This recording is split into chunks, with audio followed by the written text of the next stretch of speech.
comes average stock. So average stock is like, let's say we started from here. Now you will also see some safety stock here. Like our stock of say raw material should not go below this safety stock. We should always maintain this minimum stock in our warehouse. So our stock is decreasing. Then we place the order and new stock arrived. So at one day, stock rises and reach to maximum. Then again, we started using that raw material in the production. So our stock is decreasing. It fall below the average value.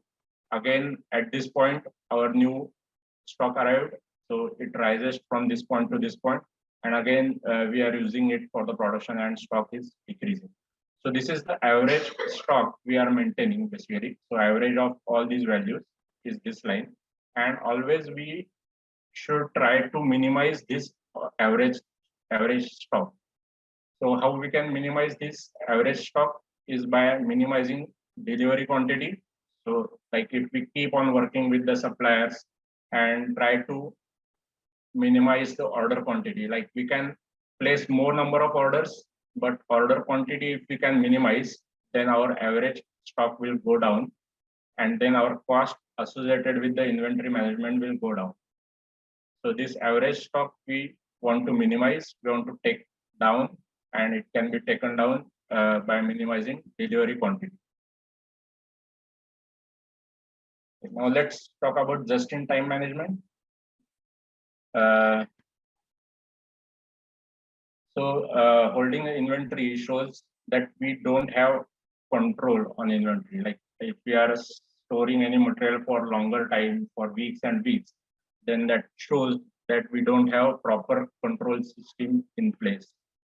So just in time is basically Japanese concept. It is part of the Kaizen. If you have read about the Kaizen management system, you must have read about just in time system.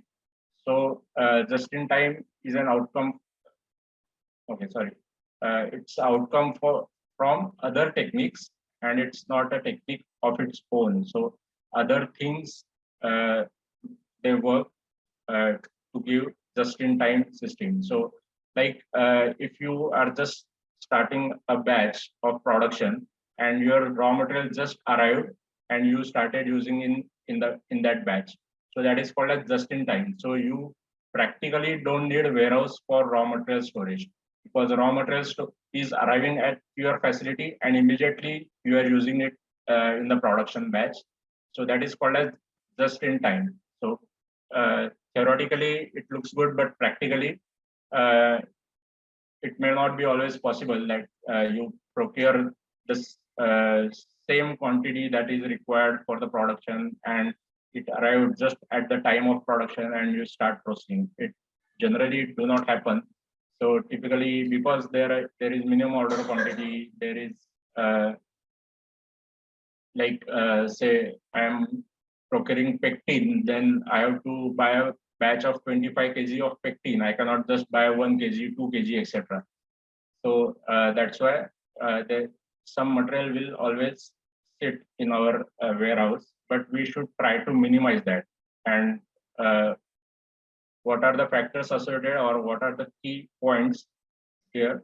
So it is a pull system, that is only buy when it is needed. Don't buy just ad hoc, like I will require this much of sugar, so let's buy it.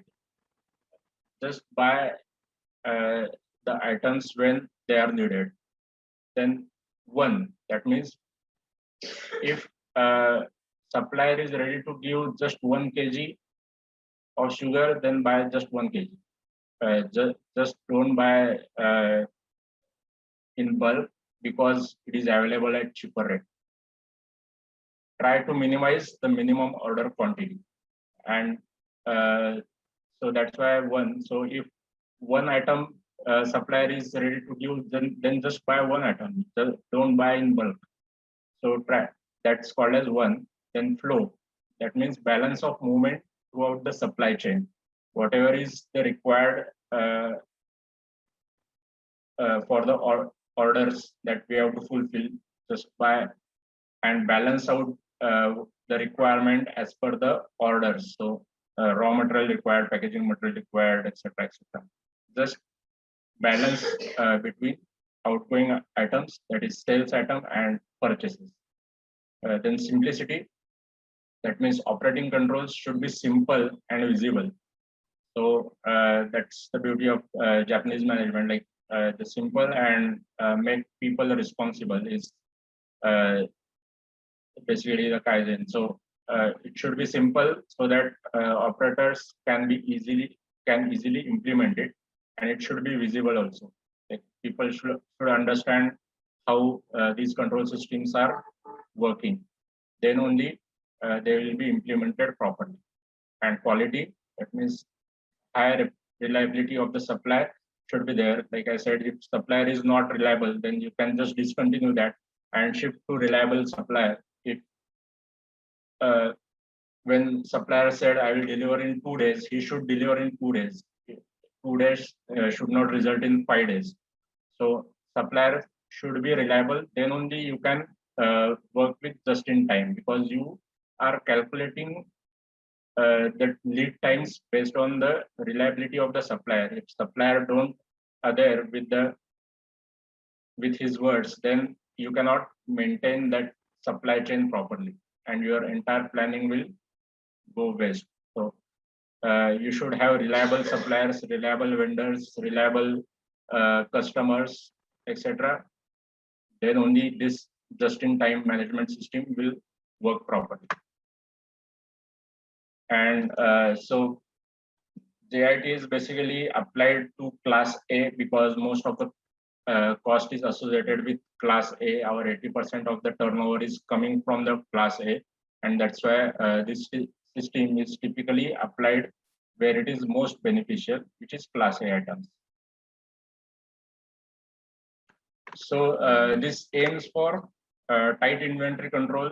Like if you have zero inventory, that's beautiful.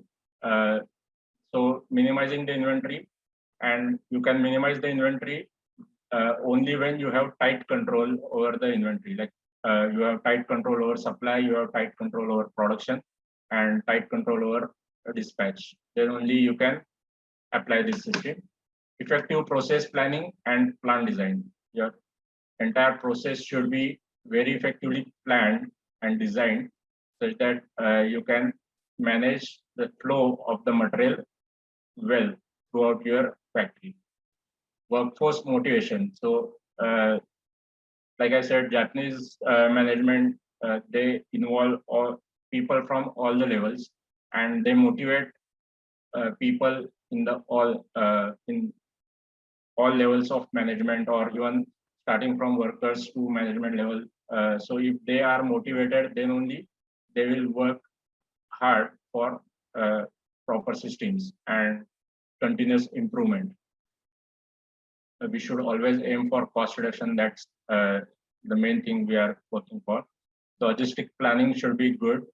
Material requirement planning should be good. So these two things will happen only when you have good forecasting numbers. Then only you can plan for purchases and plan for production well. Then the techniques which you need to develop at your company is supply what is required.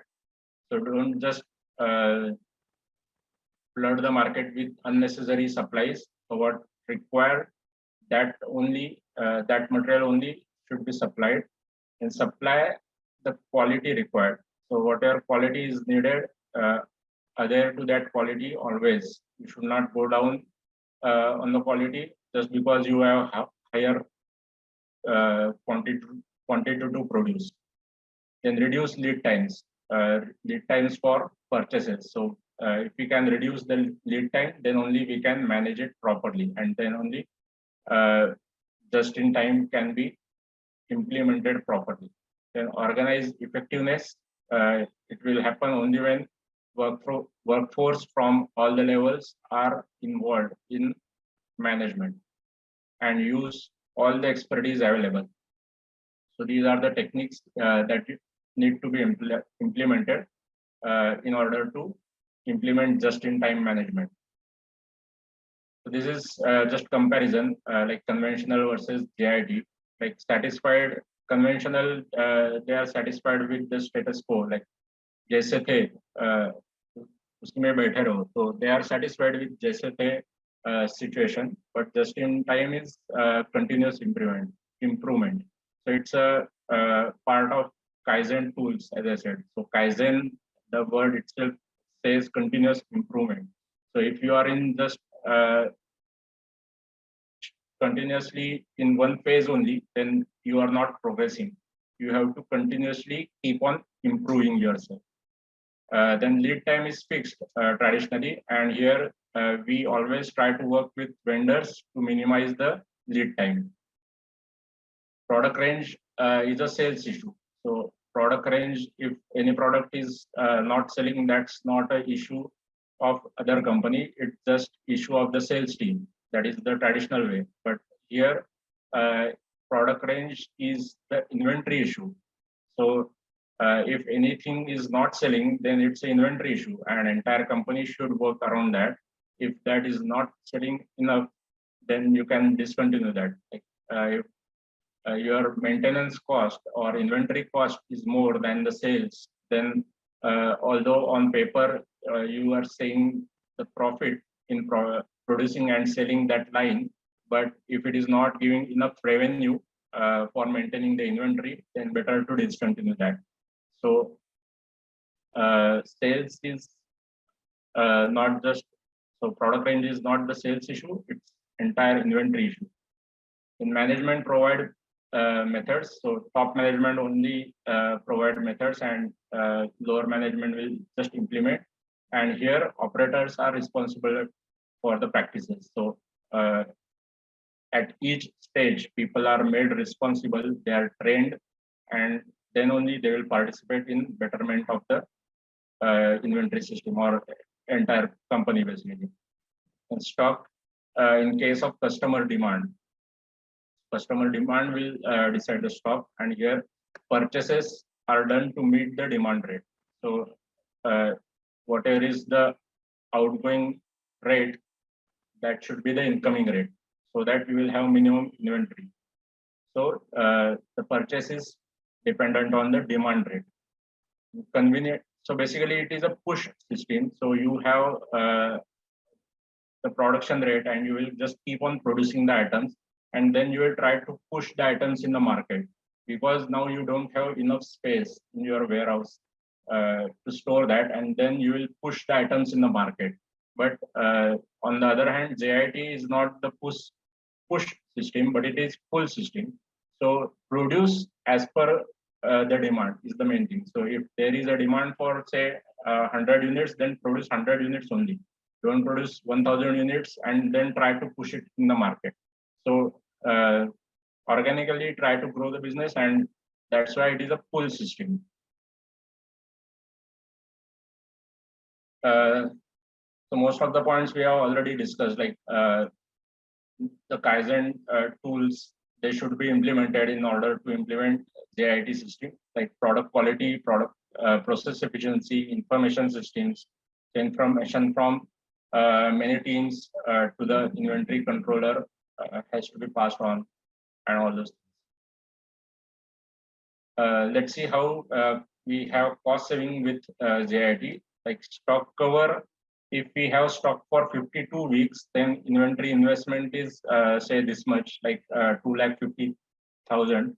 If we reduce from 52 weeks to 10.4 weeks, then it's just fivefold decrease in inventory investment. It just comes down to 50,000. 6 weeks, 28,800, and so on. And we can just theoretically go down to 1 hour. That means material just arrived and it is immediately processed, then just 130 rupees.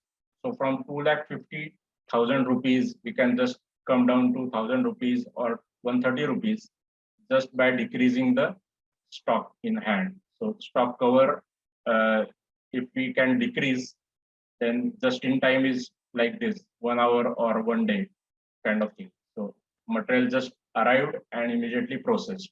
So you can save a lot on inventory basically. So basically, you will have more working capital available for other processes. Otherwise, your working capital will be stuck in the inventory. So these are the operational benefits. Like I think we have talked much about that, so I'll just skip it. Let's see, setting the right stock levels. So there are two methods basically for controlling the stocks. Here we have review level. So like whenever our stock drops down to that level, we'll order the new batch of the ingredients. So like here we are using the raw materials, and raw materials drop down to review level. Immediately we'll order it and and this is the lead time. So say in 1 week's time it arrived. By that time our stock went down up to safety stock, and when it is reached to safety stock, immediately the new batch is arrived of the ingredients. So it will go above the review level. Again, we are using it, and it will keep on decreasing. When it reaches to review level, we will order the new batch, and it will arrive when we reach up to safety stock, and this cycle will go on. So this is called as review level calculations. So review level is calculated using this formula. I will not go into details here. The another method is target stock level. So here what we are doing is so it is TSL is the maximum stock level which can be used to calculate the order quantities, and we are not reviewing, or review levels are not fixed, or they don't fix the order quantity basically. Review level, earlier what we had is our order quantity is fixed. This much is the order quantity. So once raw material reached up to review level, we'll order the fixed quantity. And here what we are doing is review levels fix the order quantity and vary. Sorry, I'm just confusing it. So in this method, what we are doing is fix the order frequency and vary the order quantity.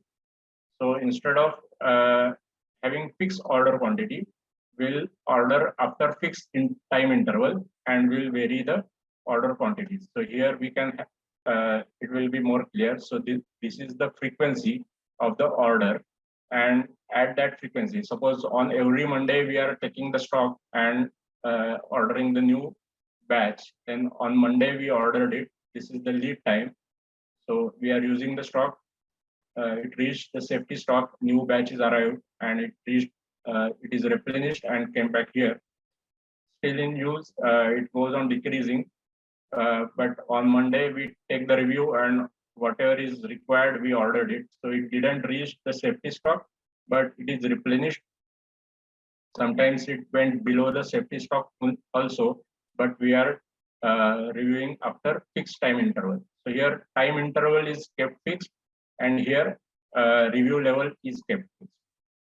So frequency can vary in this method, and here frequency is same, but order quantity can vary.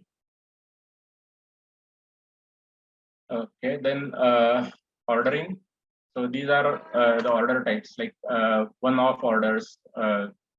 It is required, ordered as per the requirement. Whatever, if we have like random orders for any product, then as per the order, we buy the raw materials, etc. So those are called as one-off orders.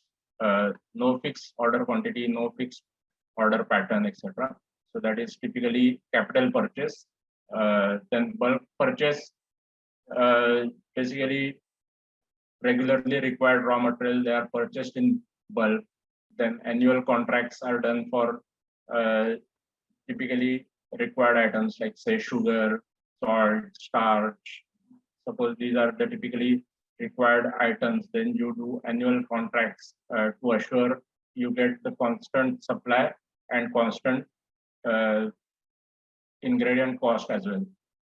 And split delivery, like you order for say 1 ton material, but ask supplier to supply that material in the batches of 100 kgs. So that is called as split delivery purchase. So order is of 1 ton, but delivery is in batches of 100 kgs. Then rolling schedules. So you have schedules, and monthly you will take a review and just continue with the schedules. So you give the order like in a month. Typically, whatever is the pattern required of those raw material, you give the orders, and the order is just rolling month and month over month. And just in time, we just discussed about it. So these are the order types. Order quantities, MOQ, I have talked about that. That is minimum order quantity. The supplier needs some order quantity so that he has to run his business also. So he will require some minimum order from us. So that is the typically called as MOQ, minimum order quantity. So it is inversely proportional to value of the product. So if value of the product is lesser, typically MOQ is bigger. If value of the product is very high, then minimum order quantity is lower.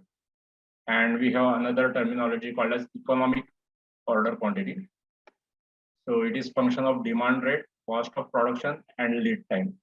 So this graph will explain that. Like there are costs associated with the orders, and there is a carrying cost. Like you have to transport the raw material. You have to bear the transport cost. You have to bear the warehouse cost, etc. So that comes under carrying cost, and as order quantity goes on increasing, carrying cost will decrease. But if order quantity is more, the transport cost will come down. Similarly, other fixed cost will come down per unit order per unit item. And ordering cost, like there are some costs associated with the orders. So if order quantity goes on increasing, those cost will also go on increasing. So we have to balance that. So this cost is reducing with higher order quantity. This cost is increasing with higher order quantity, and so this is a total cost, and this is the minimum point that uses economic order quantity. So is calculated using this formula. So I'll be sharing the slides, so you will get all those formula afterwards. Then comes purchasing. I think we have talked much about purchasing. I will just skip this slide because I'm running out of time. Let's talk about FIFO, FEFO, and LIFO process. So FIFO is first in, first out. FEFO is first expire, first out, and LIFO is last in, first out. So FIFO and FEFO, these systems are typically used in food industry and pharma industry. So first in, first out, that means whatever comes first to your warehouse, that will go out of the warehouse first. That is first in and first out. So older, that means older inventory is sold first, or it goes out first. So that's the typically workflow used in the warehouse. Then FEFO is typically first expire, first out. So if any material arrived later, but it is expiring earlier than the earlier arrived material, then the whatever is expiring first, that you have to use first or sell first. So it is not dependent on which came first in the warehouse, but it depends on which is expiring first, and then it will go out first. So this is typically the case for food industry. Then LIFO is last in, first out. So basically, whenever there is no shelf life associated with anything like machinery or construction material, etc. So there is no shelf life associated with it, and typically it is piled up. So whatever material comes in last, it will be piled up on the top. So when you want to send the material, you will obviously pick from the top and send it out. So typically it is last out, last in, and it goes out first. But since there is no shelf life associated with that, this system is okay. So this is not for food industry, just for our knowledge. I have shared it here. Typically for food industry, we use FIFO, that is first expire, first out. In forecasting demand, so forecasting should be based on the data which is accurate and appropriate. So typically historical data is processed, but many times just historical data is not sufficient, and it has to be associated with good reasoning and good forecasting. And you should have proper knowledge of markets, uh, what our competitors are doing, and what flavors or what products they have already in the market, and what will be the effect on our product range, etc., etc. So all these comes under forecasting. And if you don't forecast correctly, you don't give numbers correctly to the production team, to the purchase team, then entire planning for the inventory will go wrong. So that's why forecasting is very important in inventory management. And irregular demands are because of one-off promotions. Like I said, some promotions, marketing team started buy one get one free, etc. Sales campaign in one particular area. That means they set up some booth and try to do customer surveys, sales campaign, etc. Then more inventory will be required. One of very large orders because of some like some export orders or some festival orders, etc. Very large orders. So all these had to be considered while forecasting the sales and production, etc. So these are the factors to be considered. Like typical types of inventory forecast are based on market research, market demand models. So modeling simulation plays a big role here. Historical data, minimum stock levels, and demand patterns, like seasonal variations and all those things. And forecasting may go wrong because of inaccurate data, sales information rather than demand statistics. So a lot more statistics and statistical modeling is involved in forecasting. If you don't do it, then your information or prediction will go wrong. Some people can have bias decision based on anything, so it should not be biased or dependent on person to person. Rather, there should be team and concerns have to be taken so that we don't have any biased opinion. Then speed of response to change. If you are not fast enough to cope up with the market, then your forecasting will go wrong. Like if there is any consumer trend going in the market, and if you are not fast enough to respond that trend, then you will fail eventually, and your entire planning for the production and inventory will go wrong. Poor assessment of supply capability, then inclusion of extra demand in the forecast, and shortage of it. So all these things can lead to incorrect forecasting, and that's why you should have tight control on the forecasting from inventory management point of view. Okay, so that's material requirement planning. I think I'll skip that. So these are some of the inventory management systems available. Like the software is basically available for the inventory. So Scene 7, Marketman, etc. I just wanted to show that. So just to take overview of inventory management process, then determining the loopholes in our system, we should start with that. Then analyzing consumer demand and spending patterns, we should analyze that. Evaluating the cost involved in each of the process, starting from the procurement, transport, warehousing, storage, production, all those things, cost associated with all the processes, we should analyze. Then identify the extent of process automation, how much we can automate so that we can reduce on costing. Inspecting suppliers' practice and performance. So we should work closely with suppliers and try to control that. Should work with reliable suppliers. Then classifying inventories into different categories, like we have seen A, B, C class, etc. then setting objectives for each inventory category, class A, class B, class C, in category-wise objective setting. Prior and always we will concentrate on class A because they will give us 80% of the turnover. Prioritizing the areas of improvement, which will reduce significant costing involved in all the processes. Taking advice from the expert is like we appoint consultants for various process or cost reduction, etc. And framing the suitable inventory management policy. That is very important. So this is typically the inventory management process.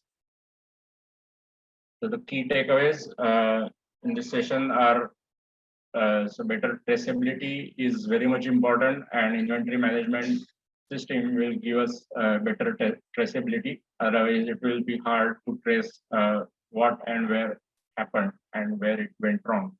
Then, if we have good management system, then we will have fewer missed sales. Then we will invest better in better cash investment in raw materials, etc. So working capital will be minimized and better invest.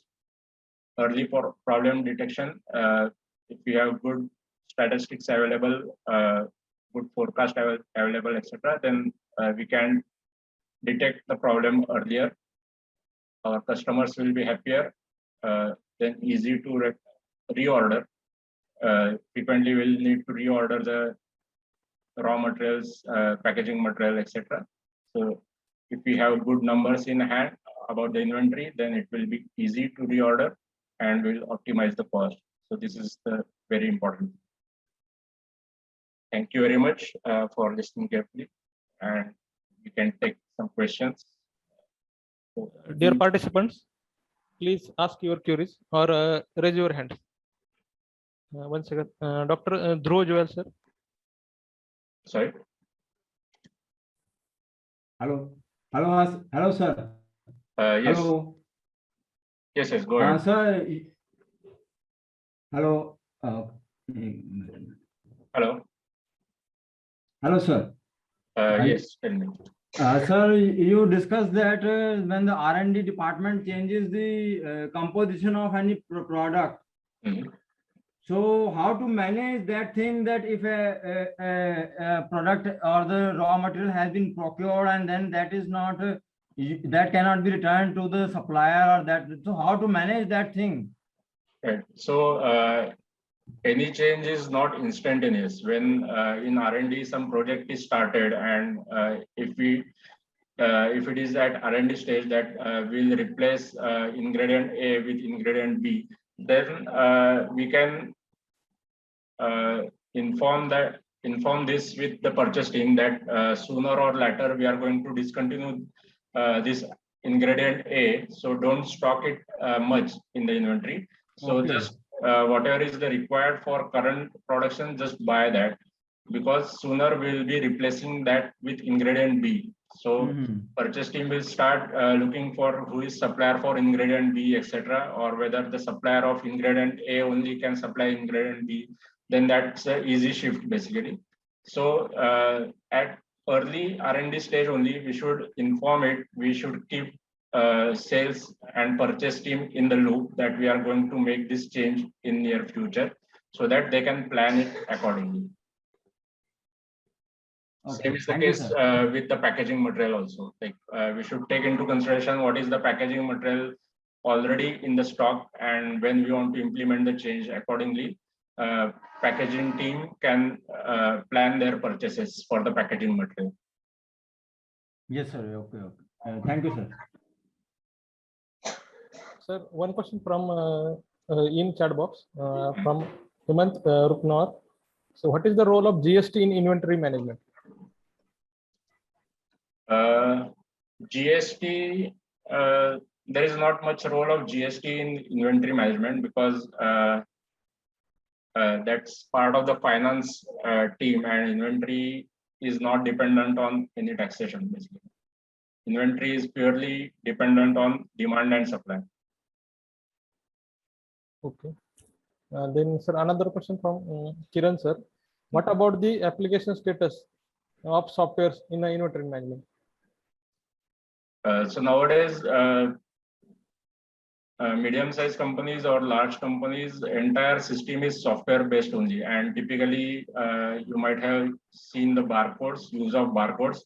So whenever material are supplied from the vendor, they typically attach a barcode which will tell the batch number, lot number, expiry date, etc., in that barcode. And typically they have scanning softwares which will scan the barcode and all the information related to batch number, expiry date, etc. It will automatically fed to the inventory management system, that is the software system basically.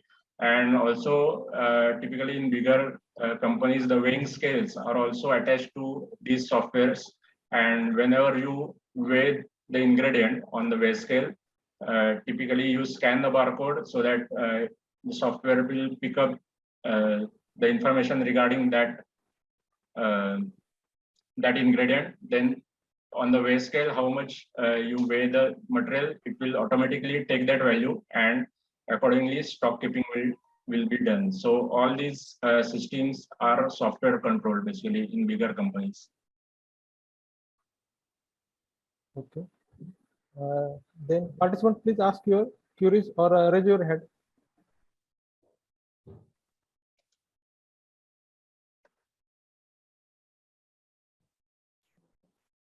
Sir, is it possible to replace the manpower using software in inventory management?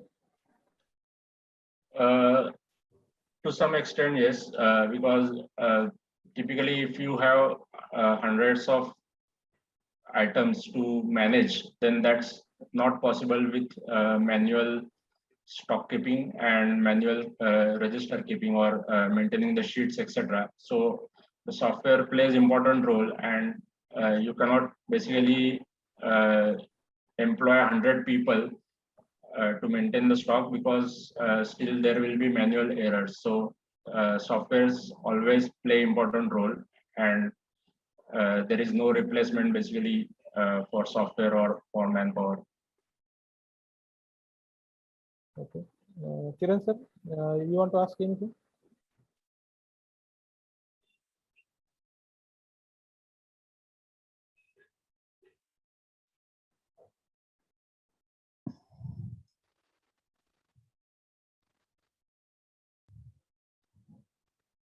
Next, anyone?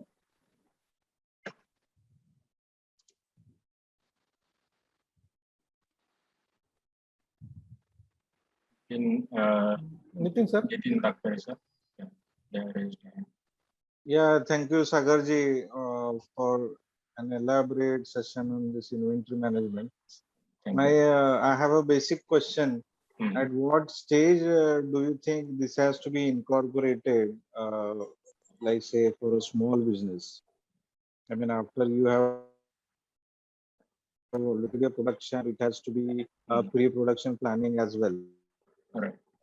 So I think it's better to start early, because once you increase your business to certain level, then afterwards implementing the systems will become difficult. So it is better to start early. And if you have a small business, then you can use the Excel sheet based system. So for example, I was working earlier in R&D, and R&D we had very limited stock keeping and inventory management. So we had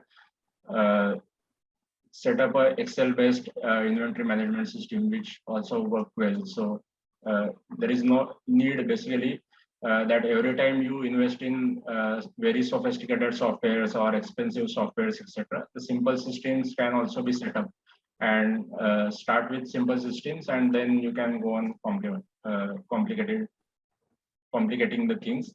And it's always better to start early, because at one point the complexity will increase so much that afterwards implementing any system will become difficult. So better to start early.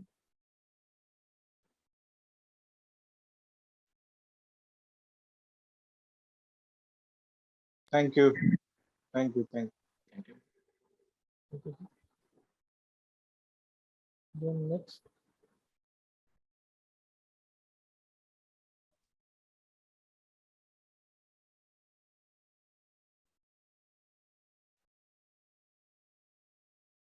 Please raise your hands if you have any queries.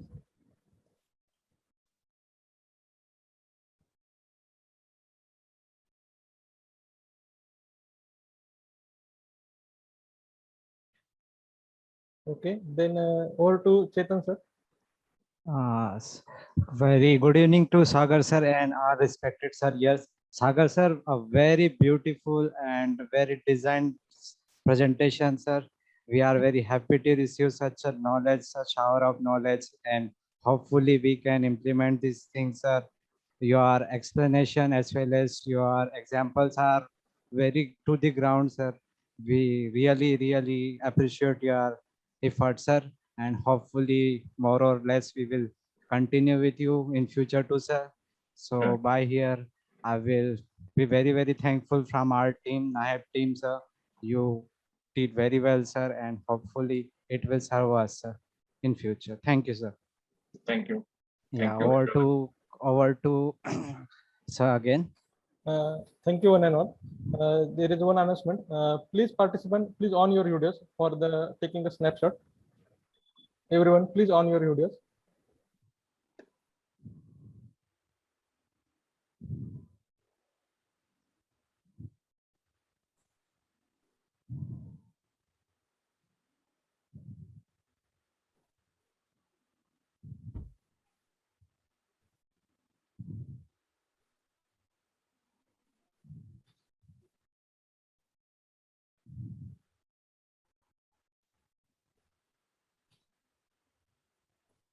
Okay, thank you one and all.